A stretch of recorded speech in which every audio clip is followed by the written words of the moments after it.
So can this be described as a no-holds-barred or fierce race in the U.S. presidential polls history? We're going to talk about this race to White House on News Night tonight. And to do so, we're very honored to have with us on the show today Navtej Sarna, former Indian ambassador to United States of America. Mr. Sarna, thank you so much for being with us on national broadcaster Doordarshan, and very, very glad also to have Dr. Sriram Chaulia, Dean, Jindal School of International Relations and a renowned strategic affairs expert. Mr. Sarna, I would like to start with you very quickly. The reasons that you would like to attribute for the fact that Biden, as of now, is leading the opinion polls, and the kind of fireworks, the war of words between the two sides already kick-started, and the reaction that has come from Donald Trump saying that this is all words and all of that. Your initial remarks, why do you think Biden is getting this lead, if at all we have to believe in the results of these opinion polls so far? Well, I think as far as, thank you first of all for having me here. I think if we have to look at reasons why Joe Biden is leading at the state and national level polls at the moment, I think these reasons probably lie in the last 6 months. Because till about 6 months ago, there was no clear Democratic candidate. Joe Biden's campaign was sputtering right at the beginning. And President Trump was looking good in certain ways, particularly he certainly was projecting a strong economy. But then things started to unravel. You had the pandemic and the somewhat it's generally viewed as a no leadership from President Trump to handle the pandemic. The economy has suffered. Unemployment has increased. Okay. And there are other issues like, in particular, race has come up in the United States. So clearly, given these very sort of volatile times, I think presidential candidate Joe Biden has done well and is standing in contrast as a kind of figure who can offer stability, predictability, maybe not so much flash, but he can certainly offer the traditional kind of American leadership that people are used to. And that's what he's trying to project himself as. Having said that, Sriram, is there also going to be some sort of advantage Kamala Harris? He's decided to have her as a running mate, or is it just an initial advantage? We'll have to wait and watch how this really pans out. Sakal, it can cut both ways. I mean, Kamala Harris identifies as a black politician. She's of mixed ancestry, as we know, partly of Indian and partly Jamaican. So, last time Hillary Clinton could not bring out enough African American voters, and that was one of the critical reasons she lost to Trump in 2016. So this time the Democrats believe that Kamala Harris will help to rally and mobilize African American voters. And like Ambassador Sarna is saying, because of the recent, the George Floyd killing and the protests against police brutality and racism and all these things, there is a pretty good chance that these factors, the conjuncture of all these, will bring out more minorities to vote for the Democrats than they had last time. So to that extent, it is, I think, going to be a game changer. But on the other hand, Trump will appeal to a lot of the white nationalism. And the fear, Biden is 77 years old, Sakal, and Biden is being talked about as a transitional president. In other words, he cannot go for a second term given his age. So what they're saying is Kamala Harris is being prepared to ultimately become president after 4 years as vice president. So Trump will play on the fears of a lot of the white majority in America, that do you want a black woman or a woman of color to become president? And do you want Obama 2.0? And we don't want that. So there are all these, identity-based factors and politics. So on one hand, it may be helpful to rally the minorities. On the other hand, it may also repel some of the segments of the, especially the conservative white voters who traditionally have leaned Republican, especially under Trump. So I think the populism of Trump will be trying to challenge the liberalism or the decency, the politics of decency that Biden and Harris bring to the ticket. So what is it really? I mean, for India, for India's interest, strategic interest, the way our Prime Minister has built his partnership, strategic partnership with USA, Mr. Sarna, if Trump wins or Trump loses, is India naturally watching these polls very, very keenly?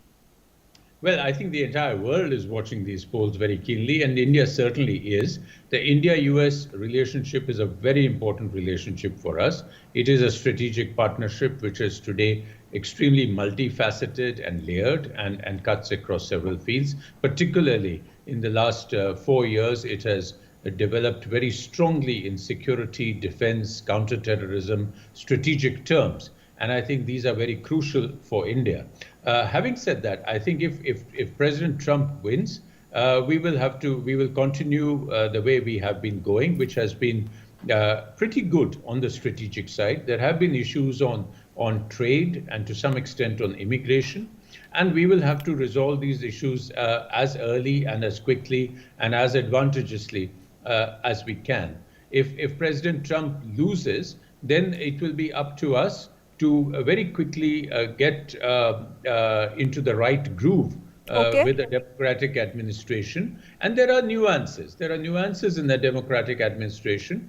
I think they will understand, they do know the strategic importance of the India relationship. They will probably not be so transactional on trade. On the other hand, they will be more stringent in their typical outlook on human rights. What could, Mr. Sarna, I'm tempted to ask you this, what could that right groove be in case of if Biden wins? Well, I think if Biden wins, then we have to get into the policymakers very early on and bring home to them, that is, if they don't already know, the strategic importance of this relationship, particularly as we enter an era of geopolitical rivalries, where the US-China relationship is really down the tube. And India's position as a democracy, India's position as a country with which the United States has tremendous comfort in terms of a defense relationship, India's position as a maritime power in the Indo-Pacific, which has a crucial role in the United States Indo-Pacific vision today. So all these things, and plus, of course, the fact that we have a 4 million strong diaspora, which is getting increasingly active politically. So all this put together, I think it is no secret to even the Democrats that India is a very important partner for the United States, and we will have to adjust for nuances. We will have, and I don't think, in the larger scheme of things, this is such a difficult matter. We have dealt with democratic administrations before. We had 2 very successful visits by President Obama to India. Yes. We had the opening up of the India-US relationship under the Democratic President Bill Clinton. So I think we can handle this. So I don't see really much of a problem either way. There will be larger issues of foreign policy for the United States, in which, of course, India has a part, depending upon whether Biden or Trump occupies the White House over the next 4 years. Okay. So, Sriram, how will then a possible Biden administration, we're looking at both ways, have a different sort of approach with the Modi administration back home? Well, is there going to be a drastic change of approach? No, I think Biden has reaffirmed a kind of a bipartisan consensus that exists in the U.S. Political system, that India, matters, and that India is very central to, long-term stability and for the future of the Indo-Pacific in particular.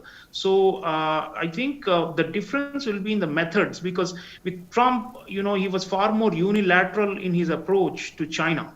And he had a trade war with China, then he did a trade deal with China. Now again, there is a so-called new Cold War with China, and all that has a direct bearing on us, on our Indian, our geopolitical environment and our security.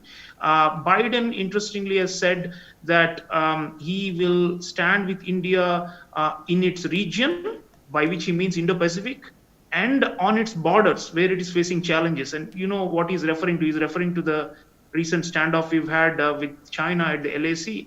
So in that sense, he's talking about how he can build alliances. So India is going to be part of the idea of some kind of a broader coalition of countries that the US is going to assemble to push back China. So that is a kind of like a traditional liberal approach.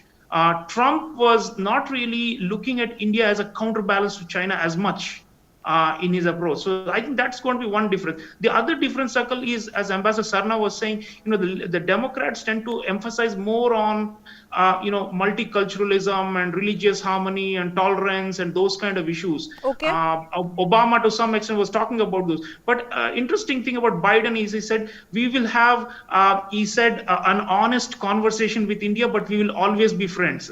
That's, in other words, what he's saying is, don't mind some of our moral preaching on some issues. The bedrock is that this is a geostrategically an important relationship. So I think if Biden comes, it's actually easier for us to be able to hold the Chinese in check. On some issues, let's talk about it. What does he mean? I mean, what moral preaching on what issues? Well, Sakal, when Obama came in 2015, he did a town hall meeting and he said that, religious harmony is important and, democracy, vibrant democracies must always watch out. So some people interpreted it as a snub to India, but actually it was not. In the larger context, wherever the Democrats go, they do this. On the other hand, if you look deeply, Democratic presidencies have also been very close to hardline authoritarian regimes as per the US strategic interests. For example, Saudi Arabia, okay. They have never abandoned Saudi Arabia. They've become a little bit critical. They talk about, some things they believe is not. Now, when Trump came this year, there was this whole talk about religious, the CAA agitation was going on. At the time, Prime Minister Modi convinced him, and President Trump said, Prime Minister Modi told me, religion is freedom. Yes, there is no issue of religious freedom at all in India. Religion itself is freedom. Okay. So I think we have a way to be able to manage these people. But a larger picture always is the China threat matters, the China challenge matters. And we have to keep on emphasizing that to ensure, for example, now military interoperability, Sakal. Yeah. We have signed 2 major agreements with the US. We will talk about it. We will talk about that as well, so the China angle, the Pakistan angle. But before that, I want to take this question to Mr. Sarna. So how is India going to really leverage this growing power of this robust Indian American diaspora that we have there? That is, you think that's also going to play a very critical role in these polls, considering the way this fight is poised? Mr. Sarna? Well, very critical is something which is, you are going right to the edge out there. I think the Indian Indian American voters certainly do matter. I don't think that the choice of Kamala Harris is primarily for the Indian American voters. Mm-hmm. She's been chosen because she's perceived as a Black American candidate, as a woman candidate. So she ticks the boxes of race and gender. She herself has projected herself largely till now as somebody who's grown up as a proud Black woman, who went to a Black university, who went to sang in a choir in a Black church, and is member of the biggest Black sorority in the United States. And she's been welcomed by Black leaders.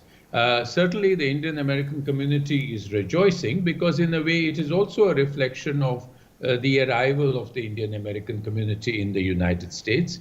And she will, of course, besides the major primary object of Black American voters, that Black American women are the strongest supporters of the Democratic Party. Okay. And they wanted a leadership role.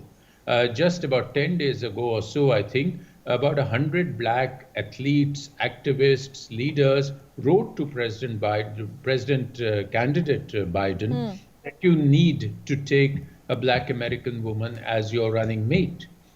So he responded. So I think the Indian American vote is important. It is not the main target, Okay. but certainly it can play a role, particularly in the battleground states of Okay. states like Pennsylvania, Michigan, and Wisconsin, Okay. which President Trump took last time because not enough Democratic supporters turned out. She will. So I think the Indian American community, to answer your question directly, is growing in political power. It's a strong economic community. They are amongst the richest people in foreign origin communities. They are good taxpayers. While still now there have been great professionals like doctors, IT, hoteliers, and so on. Now they're increasingly moving into political circles. So I think this is something which is going to grow. Okay. This is something which is an important pillar of the bilateral relationship. Okay. Sriram, you want to quickly take this one up because both administrations are trying to woo this segment going out of the way.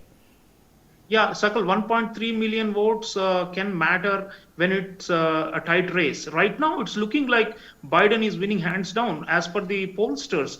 But in 2016 also, Hillary Clinton had a healthy lead and it evaporated. And so I think the race is going to tighten as the campaigning goes forward, because there are some aspects on which, Trump is a demagogue and can actually hold the crowds and can potentially sway some independent voters his way. Despite the devastation of the coronavirus, he still has a constituency, and as the gap narrows, I think Indian American voters could be kingmakers in some of the states ambassadors mentioning. So I think they will be able to use this to leverage them. So for example, after the election, typically US presidents, newly elected presidents, when they pick their cabinet, they and important positions in administrative roles, they look at communities and who voted for me and who gave me big donations. So I think Indian Americans, we feel very proud whenever they are reaching a certain level of pinnacle in terms of the state hierarchy and the establishment. If Kamala Harris makes it, great. If not, if it is a Trump and Pence again, even then you will find some very high level, possibly cabinet level appointments who are of Indian origin. So I think our power is rising, and they will be able to lobby better for India's interests there. And I think that whole cycle, virtuous cycle of our diaspora helping our national interests, our prime minister mobilizing our diaspora to achieve greater heights in the bilateral relation, but ultimately for India's national interests. So I think this is a positive sign, whether it is Trump or Biden who ultimately is in the White House. So we've had one Namaste Trump, and if at all, Mr. Sarna, your thoughts just to wrap this up, are we also looking at some sort of Namaste Biden if he wins? We're going to wait and watch and decide our strategy accordingly, but the Indian diaspora matters a lot there. That's right, it does. You might have a change of style, though. Okay. What President Trump did in Howdy Modi, for instance, in Houston, was quite unusual. Probably the first time that a sitting president went and attended a rally which was being done in honor of a visiting leader. But President Trump is different. He acts on his gut instincts. He acts on impulse. He's unpredictable. Yeah. I think President Biden, if he becomes president, will be more of a systems man. He's more of a traditional American leader who will follow, the advice, the briefings, the plus and minus that goes into balancing into a decision. He will certainly. He has already recognized the importance of the Indian American community, and he will continue to do so. Particularly, as Sriram also mentioned, there's another aspect which I didn't mention earlier. Indians are contributing. Okay. And American politicians need funds, and ultimately that opens doors. I mean, let's be real about it. So I think there will be a change of style, Okay. but I think the substance will remain. All right. On that note, thank you very much, Mr. Navtej Sarna, former ambassador to USA, and also Sriram for joining us on the show, strategic affairs expert. Both of you gentlemen, thank you for joining on Newsnight. Thanks.